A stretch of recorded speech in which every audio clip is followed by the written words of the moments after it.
Hello, everybody, and welcome back to our Bible study in Proverbs chapter 25. If I fall asleep and fall off my chair during this Bible study, it's because I slept really terribly last night, and I am on the verge. I hope we can make it at least 5 minutes. We do have our PDF today, which we have every day for our books, or rather our chapters in Proverbs. You can download it for free at tobelikechrist.com. Our first section of our outline is always our breakdown of the book of Proverbs.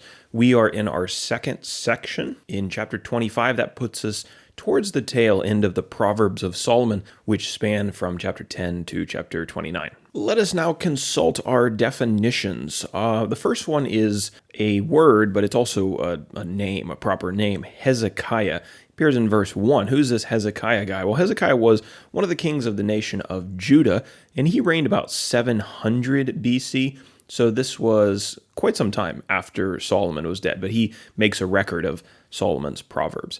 The second word is dross. It appears in verse 4. When you melt metal, all of the impurities float to the top, and the impurities are called the dross. Generally, you scrape those off of your metal.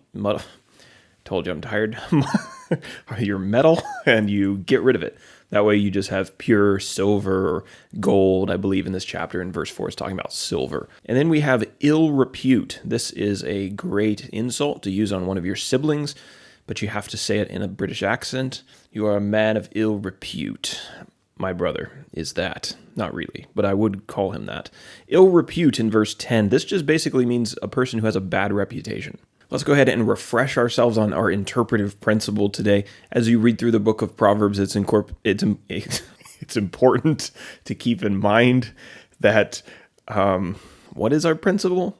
It's important to keep in mind that the Proverbs discuss principles and not promises. They are general statements and not absolutes. Now, let's jump over to page number 2. Let's take a look at proverb number 1. Our first highlighted proverb actually comes from verse 2. It is the glory of God to conceal things, but the glory of kings to search things out. I really like this one.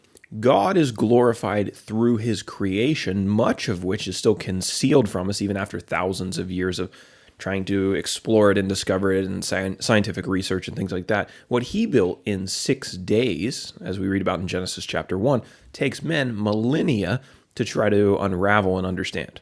Even in the modern day, we've really only begun to explore our universe. Think of us, we're here on our little planet, and we're practically trapped here because we haven't figured out all the mysteries of physics and outer space. There are galaxies to explore that are light years away.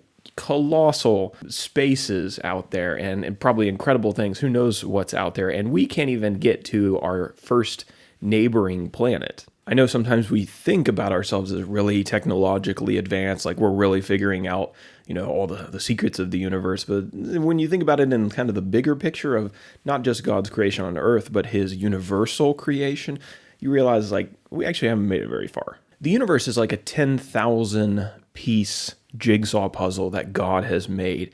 He created it and he knows every piece of it perfectly. He knows how it all fits together and how to solve it.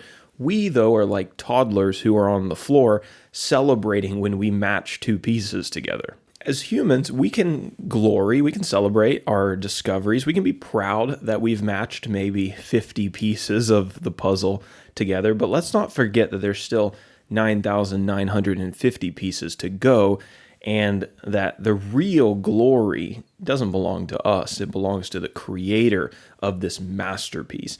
And God's glory is hidden in all of these things that we don't know. Men get glory from discovery, but God gets glory from all of the wonderful things that he's concealed, according to Proverbs 25, verse 2. Moving on now to our second highlighted proverb for the day. It comes from verses 6 and the first part of verse 7. Do not put yourself forward in the king's presence, or stand in the place of the great, for it is better to be told, come up here, than to be put lower in the presence of a noble. So the lesson here is don't take a position of honor for yourself when you enter a place. Take a humble place instead. Don't think too highly of yourself, because it would be really shameful if you took a high position and then somebody asked you to move and move down to a lower position because somebody more important than you came. On the other hand, if you take a humble place and then you're asked by the host to move up to a more honorable seat, then that will be considered an honor to you. Now, the reason I highlighted this proverb specifically was because we see something very similar somewhere else in the Bible. Do you know who talked about this as well? Jesus did in Luke chapter 14, verses 8 through 11. So I want to read his words as we close out talking about this particular proverb. Jesus says, "When you are invited by someone to a wedding feast, do not sit down in a place of honor, lest someone more distinguished than you be invited by him, and he who invited you both will come and say to you, 'Give your place to this person,' and then you will begin with shame to take the lower place. But when you are invited, go and sit in the lowest place, so that when your host comes, he may say to you, 'Friend, move up higher.' Then you will be honored in the presence of all who sit at the table with you, for everyone who exalts himself will be humbled, and he who humbles himself will be exalted." And this brings us to our third proverb of the day. It comes from verse 14.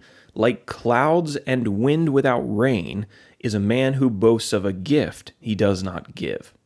Think of a farmer watching for rain, anxiously anticipating, hoping for rain. He sees wind and clouds blow in, but the clouds blow right past. They actually don't have any water in them. So there was this promise, this expectation, but it was all disappointing in the end. Solomon says here, don't be like that as a person.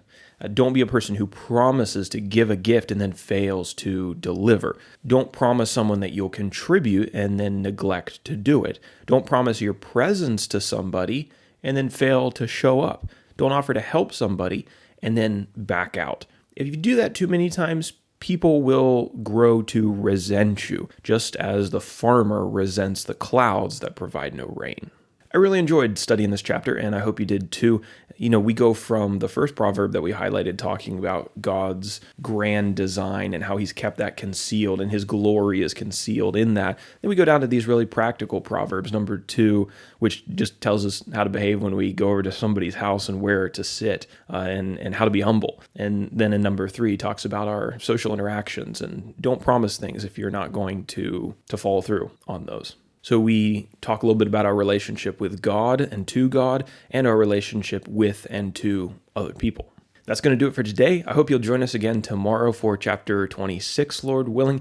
Remember to subscribe to the channel and hit that like button if you haven't already.